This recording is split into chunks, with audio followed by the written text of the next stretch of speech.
أشهد أن لا إله إلا الله أشهد أن لا إله إلا الله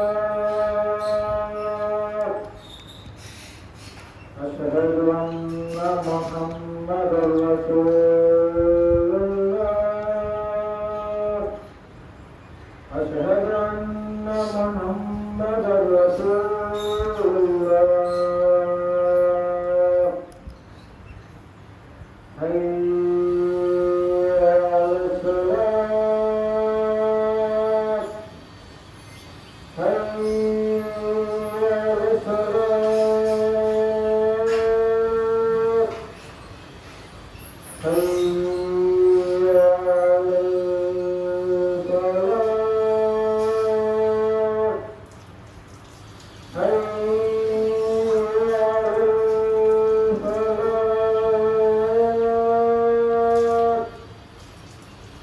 الله أكبر الله أكبر لا إله إلا الله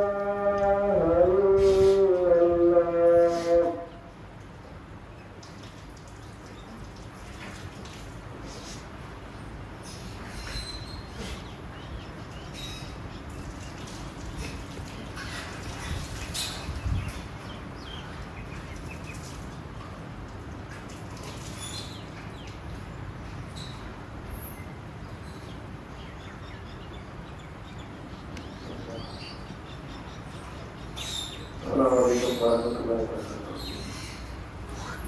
إن الحمد لله نحمده ونستعينه ونستغفره ونعوذ بالله من شرور أنفسنا ومن سيئات أعمالنا من يهده الله فلا مضل له ومن يضلل فلا هادي له وأشهد أن لا إله إلا الله وحده لا شريك له وأشهد أن محمدا عبده ورسوله يا أيها الناس اتقوا ربكم الذي خلقكم من نفس واحدة وخلق منها زوجها وبث منهما رجالا كثيرا ونساء واتقوا الله الذي تساءلون به والأرحام إن الله كان عليكم رقيبا يا أيها الذين آمنوا اتقوا الله وقولوا قولا سديدا يصلح لكم أعمالكم ويغفر لكم ذنوبكم ومن يطع الله ورسوله فقد فاز فوزا عظيما يا ايها الذين امنوا اتقوا الله حق تقاته ولا تموتن الا وانتم مسلمون واعتصموا بحبل الله جميعا ولا تفرقوا والصلاه والسلام على نبينا وحبيبنا ابو القاسم الماهي محمد رسول الله صلى الله عليه وسلم وعلى اله وصحبه اجمعين الحمد لله رب العالمين الحمد لله الذي خلق السماوات والأرض وجعل الظلمات والنور ثم الذين كفروا بربهم يعدلون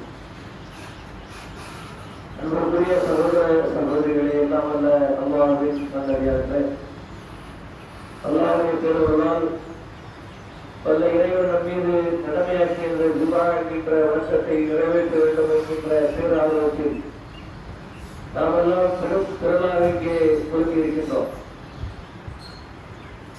அல்லாஹ்வுடைய தூதர் ஸல்லல்லாஹு அலைஹி வஸல்லம் அவர்கள் சொன்னார்கள், சூரியன் உதிக்கக்கூடிய நாட்களிலே மிக சிறந்ததாக இந்த வெள்ளிக்கிழமை.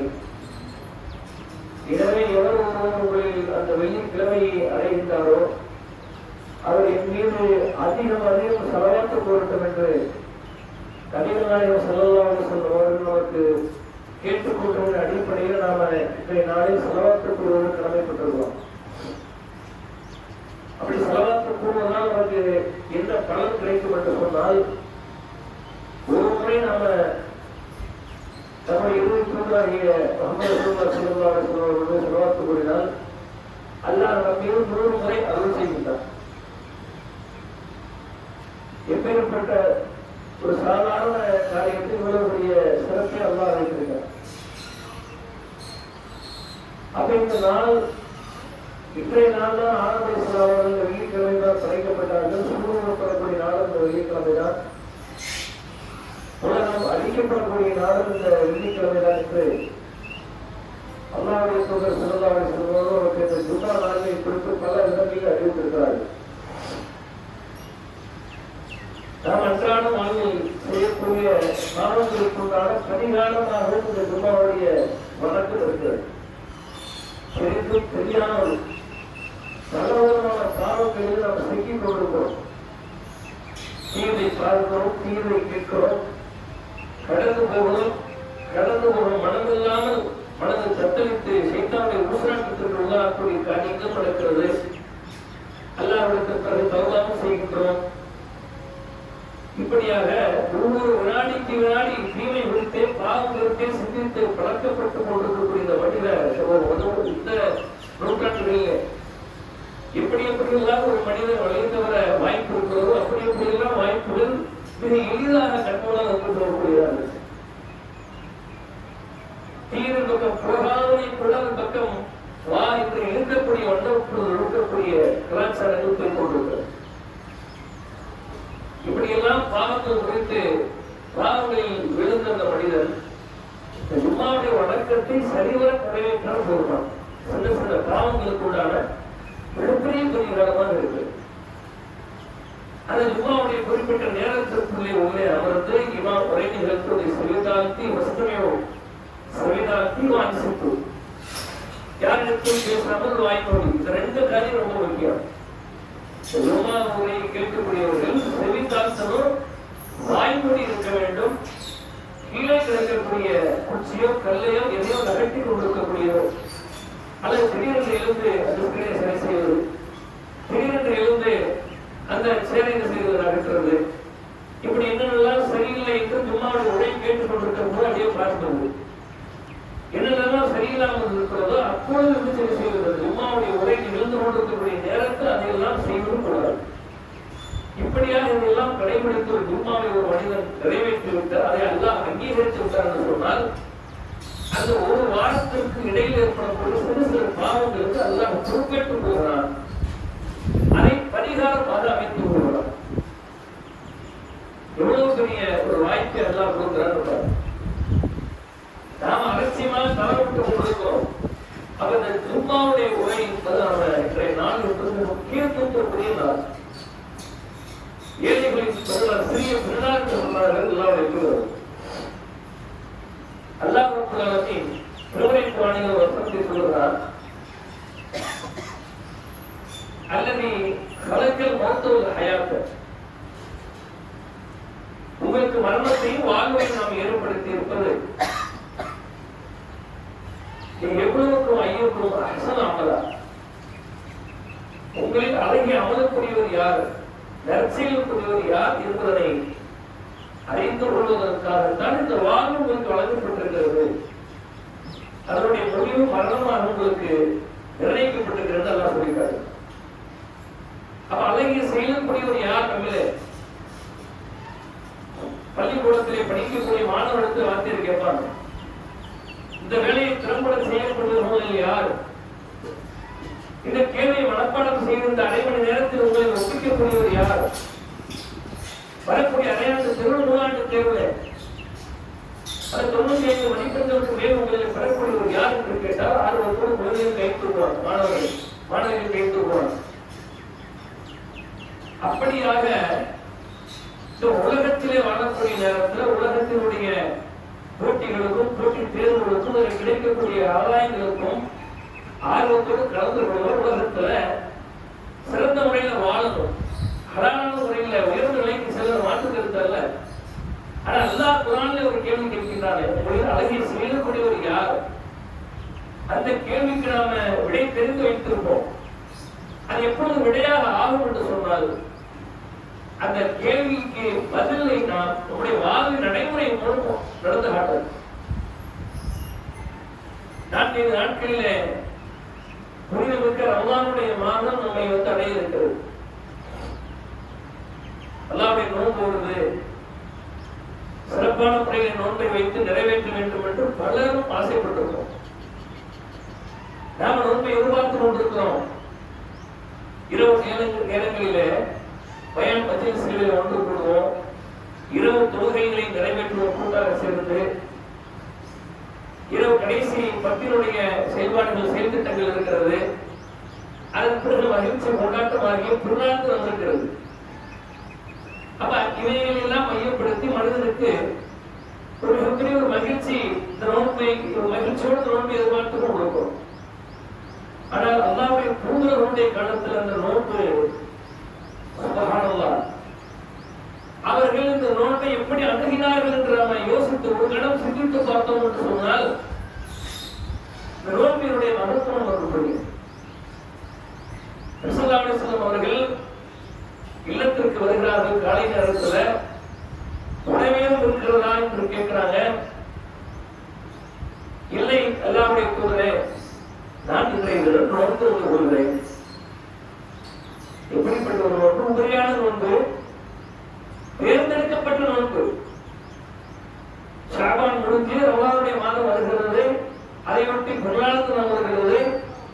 புதுத்துறையில் எடுக்கலாம், புத்தாடை அணியலாம். இப்படியாக ஒரு மகிழ்ச்சி கொண்டாட்டத்தினுடைய எதிர்பார்ப்பு அல்ல.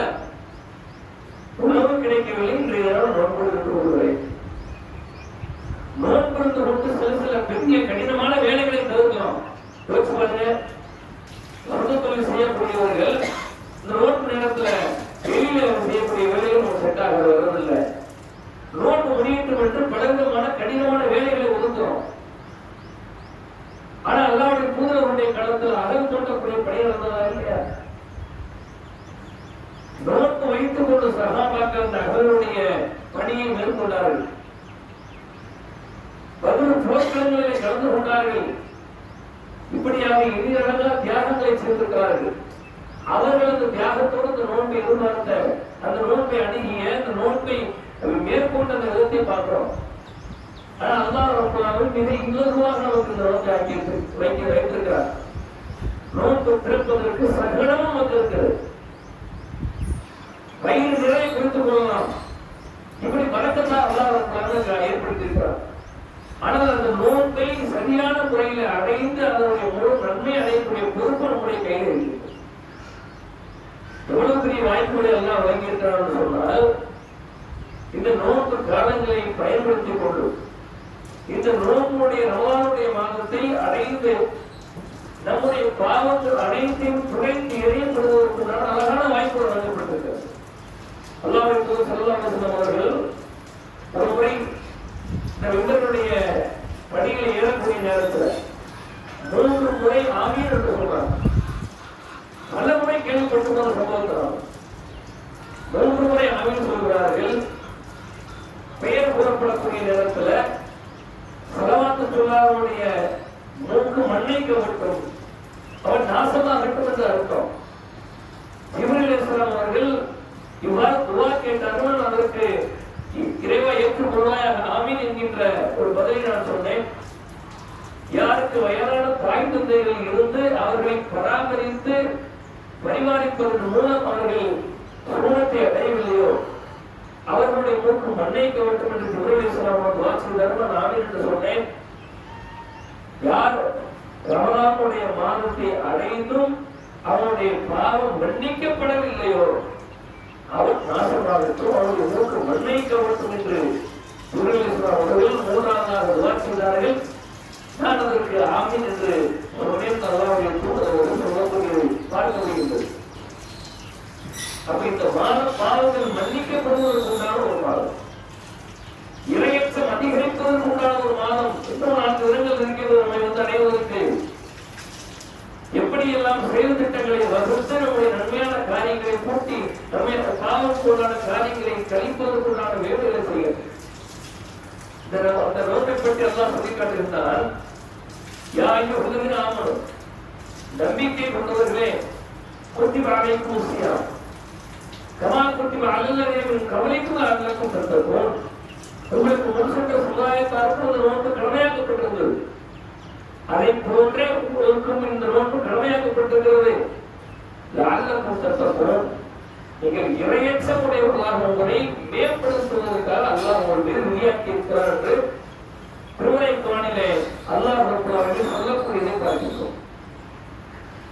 இப்படியாக நம்முடைய இறையச்சத்தை அதிகரிப்பதற்காக, நம்மிலே இறையச்சம் அந்த இறையச்சத்தை ஏற்படுத்துவதற்காக இந்த நோன்பு நம் மீது விதியாக்கி இருக்கிறது. அல்லாஹ் விதியாக்கி இருக்கிற தொடர்ச்சி இரண்டாவது வரையில் வரும்.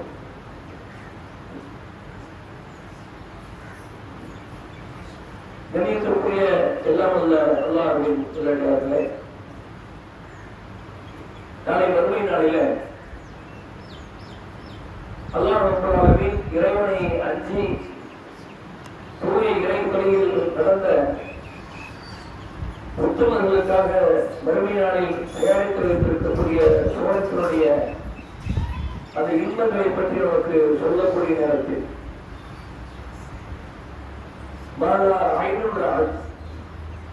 எந்த கண்ணும் அதை பார்த்ததில்லை, எந்த காதும் அதை கேட்டதில்லை, கல்வி பஷர் எவருடைய உள்ளமும் கற்பனை கூட செய்து பார்ப்பதாக மிகப்பெரிய ஒரு இன்பத்தை நான் தயாரித்து வைத்திருக்கிறேன் என்று அல்லாஹ் சொல்லி காட்டுகின்றார். இந்த நோன்பை நாம மேற்கொள்ளக்கூடிய நேரத்தில் ஒவ்வொரு அமலுக்கும் முக்கியத்துவம் கொடுத்து செய்யக்கூடியவர்களை கௌரவிக்கக்கூடிய விதத்தில் அல்லாஹ் ரப்பல் ஆலமீன் சுன்னத்தினுடைய 8 வாசல்களிலே அந்தந்த அமல்களை செய்தவர்களை அதை மிகைப்படுத்தி முக்கியத்துவம் கொடுத்து செய்தவர்களை வரவேற்பதற்காக வாசல்களை வைத்திருக்கிறார். அல்லாஹ்வுடைய தூதர் ஸல்லல்லாஹு அலைஹி வஸல்லம் அவர்கள் இந்த நோன்பை பற்றி சொல்லக்கூடிய நேரத்தில் இந்த ஜன்னத்தில் பாவம் சுவனத்தில் ஒரு வாசல் இருக்கின்றது. ஐயான், அது ஐயான் என்று அழைக்கப்படும். அந்த வாசல் வழியாக நோன்பாளிகள் உள்ளே அழைக்கப்படுவார்கள். அவர்களை தவிர வேறு எவரும் அதற்கு உள்ளே நுழைய மாட்டார்கள். அவர்கள் உள்ளே சென்றவுடன் அந்த கதவு அணைக்கப்பட்டு விடும் என்று அல்லாஹ்வுடைய தூதர் அவர்கள் நமக்கு சொல்லி காட்டக்கூடியதை பார்க்கிறோம். நாளை மறுமை நாளில் சுவனத்துல இந்த நோன்பை இந்த உலகத்துல இறைவனுக்காக, இறைவன் மேல் உள்ள அச்சத்துல அல்லாஹ்வுக்காக பரிபூர்ணமான முறையில் மேற்கொள்றோமே, இந்த நோன்பாளிகளை கண்ணியப்படுத்தக்கூடிய விதமாக அல்லாஹ் ரப்பல் ஆலமீன் மறுமை நாளில் இப்படிப்பட்ட ஒரு சிறப்பான வாசலை தயாரித்து அந்த வாசல் வழியாக நம்மை உள்ளே அழைத்துக் கொண்டிருக்கக்கூடிய இந்த நிகழ்வை பார்க்க முடிகின்றது. சோழம் என்று சொன்னால் எவ்வளவு பிரம்மாண்டமான முறையில் அல்லாஹ்வுடைய பேர் இன்பங்களை வைத்திருக்கிறார் என்று சொன்னால் நாம கற்பனை கூட செய்து பார்க்க முடியாது என்று அல்லாஹ் சொன்னார்களா இல்லையா? ஒரு சாதாரணமான நமது உலகத்திலே சர்வ சாதாரணமாக அனுபவித்துக் கொண்டிருக்கக்கூடிய நிழல், இந்த கோடை காலத்துல நிழல் அவ்வளவு முக்கியம். அந்த நிழல் அல்லாஹ்வுடைய ஒரு அருள்படை என்று அல்லாஹ் திருமறை குர்ஆனிலே சொல்லி காட்டுகிறார். அந்த நிழலில மறுமை நாளில் இந்த நிழல் எப்படி இருக்கிறோம்? இந்த உலகத்தில் நம்ம நிழலை ஏற்படுத்திக் கொள்கிறோம். நினைத்தால் நிலை ஏற்படுத்திக் கொள்ளலாம். வெயிலே நின்றாக வேண்டும் என்று கட்டாயமா? அந்த வெயிலை மறைப்பதற்கு, நிலை ஏற்படுத்துவதற்கு எது வேண்டுமானு செய்து கொள்வோம். தட்டியை போடுவோம், ஒரு மரத்தை நட்டு வைத்துக் கொள்ளலாம், எவ்வளவு ஏற்பாடுகள் இருக்கிறது. ஆனால் மறுமை நாளில் அந்த சுருக்கத்துல அல்லாஹ் நிழலை ஏற்படுத்தினாலே தவிர மஹ்ஷர் மைதானத்தில் இருக்கக்கூடிய நேரத்தில் இறைவனுடைய சிம்மாசனத்திற்கு கீழ் இருக்கக்கூடிய நிழலை தவிர எந்த நிலம் இருக்காது. ஆனால் சுவனத்துல அல்லாஹ் ஒரு நிழலை ஏற்படுத்துறா. ஒரு மரம் சுவனத்தில் இருக்கிறது. அல்லாஹ்வுடைய தூதர் சொல்றாங்க, சுவனத்தில் ஒரு மரம் இருக்கிறது. அந்த மரத்திற்கு ஒரு உலகத்தில் இருப்பதை போல நிழல் இருக்கிறது. அந்த மரத்தினுடைய நிழல் எவ்வளவு நீளமானது என்று சொன்னால், வேகமாக அதிவிரைவாக செல்லக்கூடிய குதிரையிலே 2 நாட்கள் ஒருவர் தொடர்ந்து பயணம் செய்தால் எவ்வளவு தொலைவு குதிரை சென்று கொண்டிருக்கிறோமோ அவ்வளவு நீளம் அந்த மரத்தினுடைய நிழல் நீண்டு கொண்டிருக்கும் என்று அல்லாஹ்வுடைய தூதர் அவர்கள் நமக்கு விளக்கக்கூடிய பார்க்க முடிகின்றது. அப்படி சொல்லிலடங்காத இன்பங்களை அல்லாஹ் ரப்பல் ஆலமீன் மறுமை நாளிலே சுவனத்திலே தயாரித்து வைத்திருக்கிறார். அப்பேற்பட்ட சிறப்பிற்குரிய சொர்க்கம் அல்லாஹ் முத்தாலான மாளிகைகளை நமக்காக தயாரித்து வைத்திருக்கிறான். அதிலே துணைக்கு நமக்கு ஒரு இல்லத்தை ஏற்படுத்துவான். அதிலே பல குடியிருப்புகள் இருக்கும் என்பதாக அல்லாஹ்வுடைய தூதர் அவர்கள் பிரதி வெள்ளிக்கிழமை தோறும் கடைவீதிக்கு செல்லக்கூடிய ஏற்பாடுகளும் இருக்கும் என்பதாக சொல்லி காட்டுறாங்க. இப்படியாக சுவனத்தினுடைய இன்பங்களை நினைத்து நடக்கக்கூடிய, நினைத்தால் கிடைக்கக்கூடிய பேரின்பங்களை வைத்திருக்கக்கூடிய அல்லாஹ் ரப்பல் ஆலமீன் அதை அடைவதற்குண்டான ஒரு வழியாக இந்த நோன்பை நமக்கு ஒரு நல்வாய்ப்பாக எல்லாம் ஏற்படுத்தியிருக்கிறார். இப்படிப்பட்ட சிறப்பான வாசல்களை இந்த நோன்பினுடைய அந்த மாதத்தை பயன்படுத்தி கொண்டு நாம் அந்த நோன்புடைய வாசல் வழியாக வருமினாலும் சொர்க்கத்தில் நுழையக்கூடியவர்களாக நாம் நம்மை தயாரித்து வைத்துக் கொள்ள வேண்டும். அது மட்டும் இல்லாம ரமலானுடைய மாதம் வந்துவிட்டது என்று சொன்னால் சத்தியத்தை அவ்வாறு ரஹ்மான் சத்தியத்தை அவ்வாறு ஜன்னா ஒரு மூலிகத்து அவ்வாறு நாள் ஒரு முழுசிரத்தை ஷராத்தி. ரமலானுடைய மாதம் வந்துவிட்டது என்று சொன்னால் அருள்வாயுகள் திறக்கப்படுகிறது. மற்றொரு அறிவிப்பிலே சுவனத்தினுடைய வாசல்கள் திறக்கப்படுகிறது, வானத்தினுடைய வாசல்கள் திறக்கப்படுகிறது, நரகத்தினுடைய வாசல்கள் அடைக்கப்படுகிறது, சைத்தான்கள் விலங்கிடப்படுகிறார்கள் என்று அல்லாஹ்வுடைய தூதர் அவர்கள் சொல்லிக்காட்டப்படுவதை பார்க்கிறோம். அதுக்கு என்ன அர்த்தம்? நாம் நம்முடைய அமல் செய்வதன் மூலம் நற்காரியங்களில் அதிகமதியில் ஈடுபடுவதன் மூலம் நம்முடைய அருள்வாசல்கள் திறக்கப்படுவதற்கான வாய்ப்புகள் பிரகாசமாக இருக்கிறது. சுவனத்துடைய வாசல்களை திறக்க வைப்பதற்கான வாய்ப்புகள் பிரகாசமாக இருக்கிறது. சைத்தான்கள் விலங்கிடப்படுவதற்கான அற்புதமான மாதமாக இருக்கிறது. நரகத்தினுடைய வாசல்கள் அடைபடுவதற்கான வாய்ப்புகள் எல்லாம் ஏற்படுத்தியிருக்கிறார். இப்படியாக நம்ம இந்த மாதத்தை பயன்படுத்திக் கொண்டு ஏராளமான நன்மைகளை அடைவதற்குண்டான வாய்ப்பை எல்லாம் ஏற்படுத்தி இருக்கின்றார். அல்லாஹ்வுடைய தூதர் சொல்லி காட்டாங்க, நோன்பு பாவங்களில் இருந்து காக்கக்கூடிய கேடயமாக இருக்கிறது. எனவே நோன்பாளி கெட்ட பேச்சுகளில் ஈடுபட வேண்டாம், தீமையான நடவடிக்கைகளில் ஈடுபட வேண்டாம் என்பதாக பலவிதமான அல்லாஹ்வுடைய தூதர் அவர்கள் கட்டளைகளை நமக்கு விடக்கூடியதை பார்க்கிறோம். எல்லாவற்றிற்கும் மேலாக இந்த நோன்பினுடைய காலகட்டத்தில் பலவிதமான சோதனைகளுக்கு உள்ளாக்கப்படுவோம்.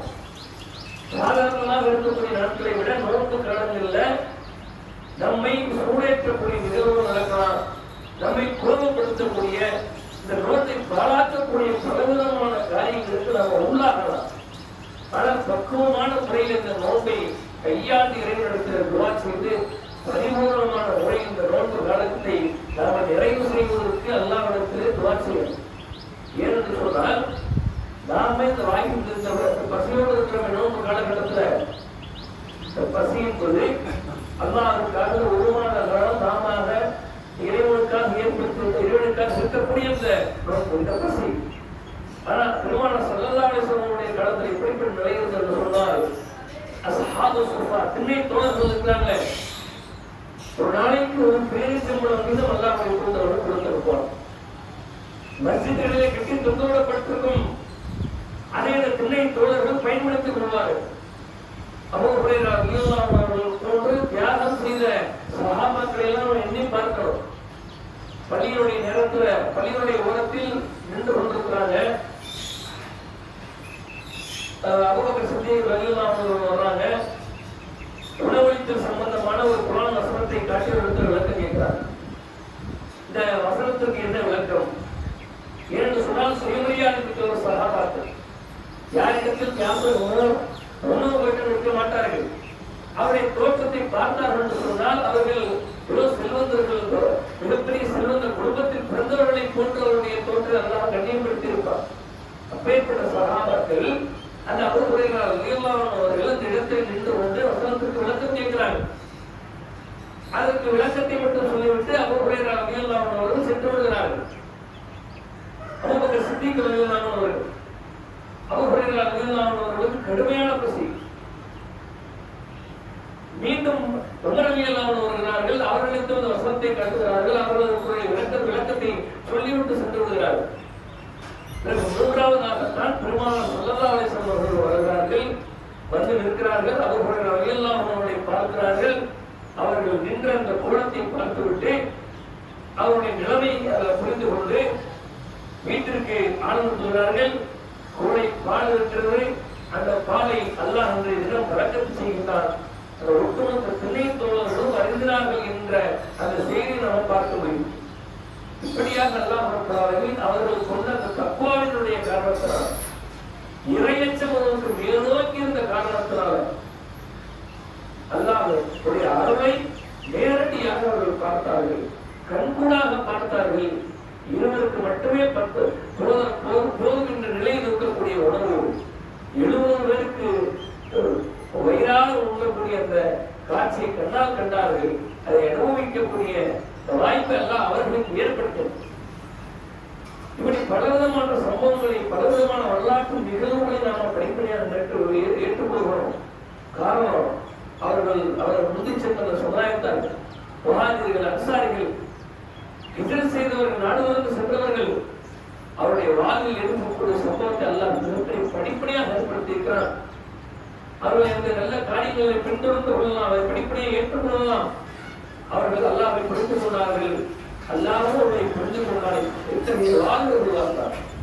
எனவே இந்த வரக்கூடிய ரமலானுடைய மாதத்தில் நாமும் நம்முடைய நோக்கு சிறந்த முறையை ஒன்று அல்லாஹ்விடத்திலே பாக்கியத்திற்குரியவர்களாக, கண்ணியத்திற்குரியவர்களாக முழு நோக்கையும் பரிபூர்ணமான முறையில் நிறைவேற்றக்கூடிய வாய்ப்பையும் துன்பையும் வலுவையும் உடன் சுகத்தையும் அல்லாஹ் வந்து தந்தரவு செய்ய வேண்டும் என்று உமாவுடைய அதிகம் செய்து கொள்ளுங்கள். அல்லாஹ் எதனுடைய அடிப்படையில் நாம் செயல்பட வேண்டும் என்று எண்ணுகிறோமோ அதை நன்மையான காரியமாக ஆக்கி வைக்க வேண்டும். வாசகமான அல்ஹம்துலில்லாஹி ரப்பில் ஆலமீன். அஸ்ஸலாமு அலைக்கும் வரஹ்மத்துல்லாஹி வபரகாத்துஹு.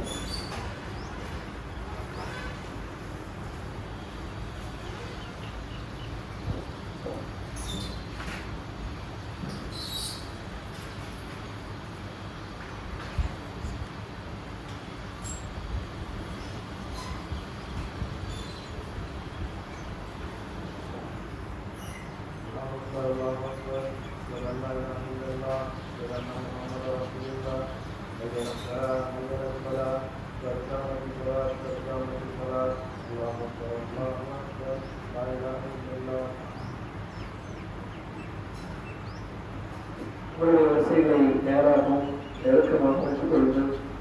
குடிமக்களை பார்த்து சமங்களை சரி செய்வது.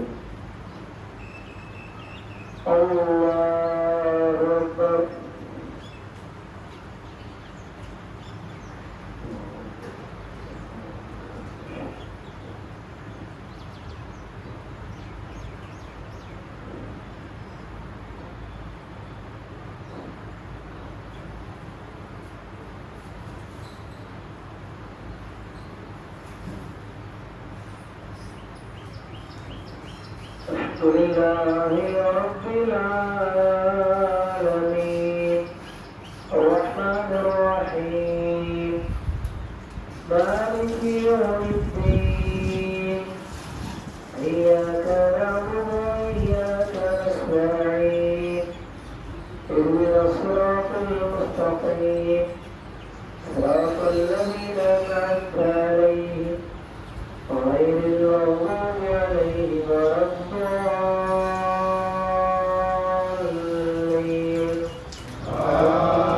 آمين.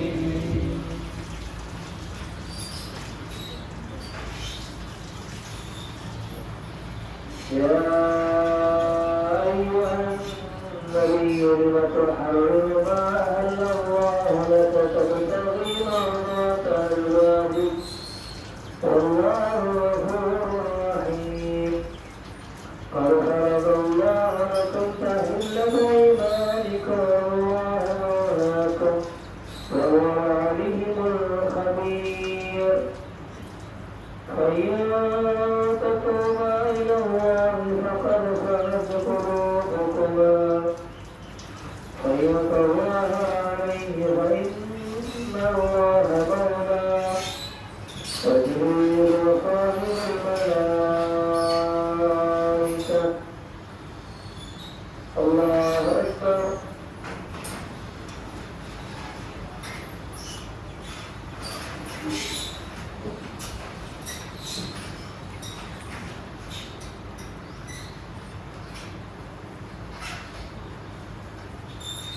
سمع الله لمن حمده. الله أكبر.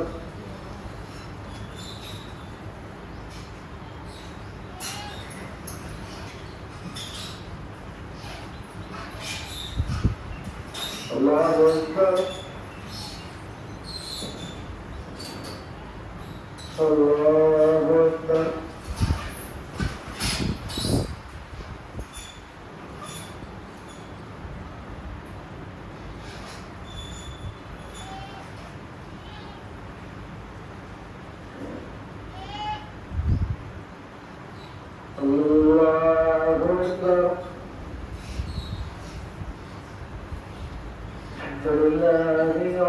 العالمين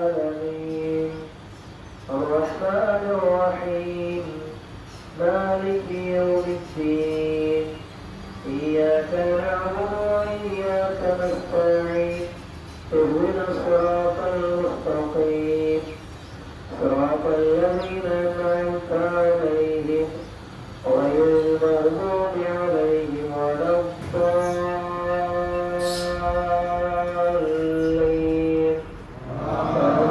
آمين.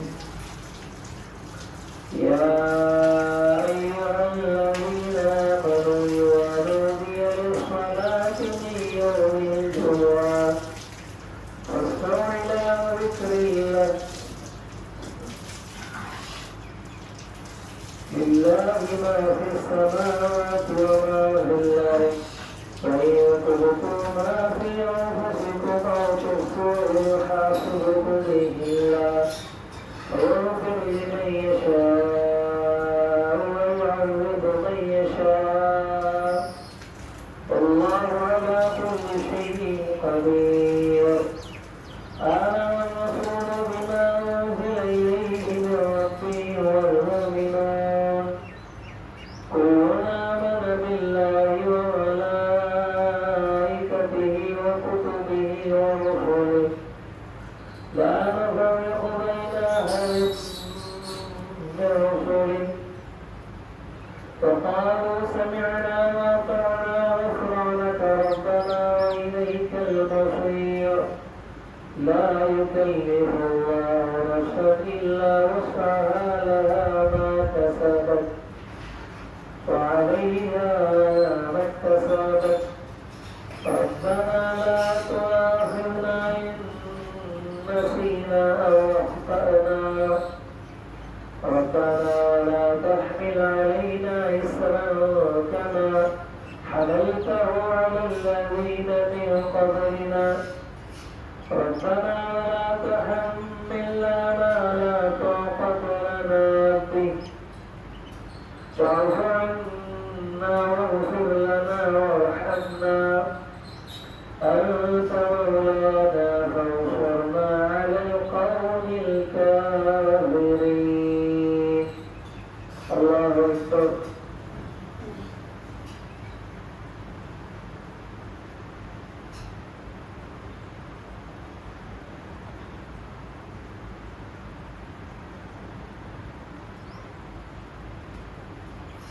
سمع الله لمن حمده.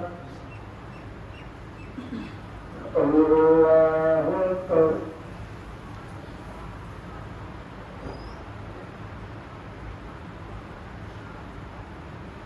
الله أكبر. الله أكبر.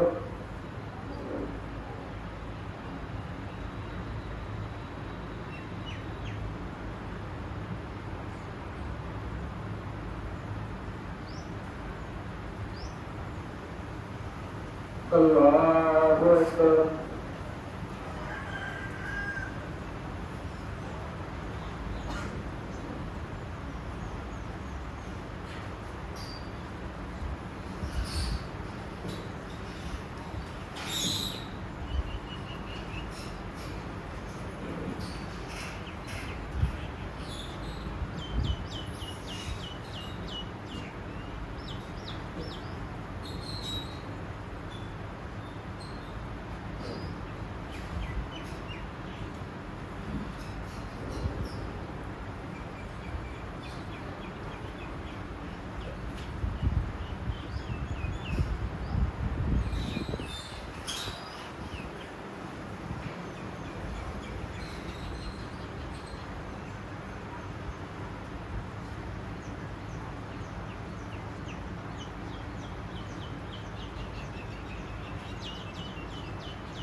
السلام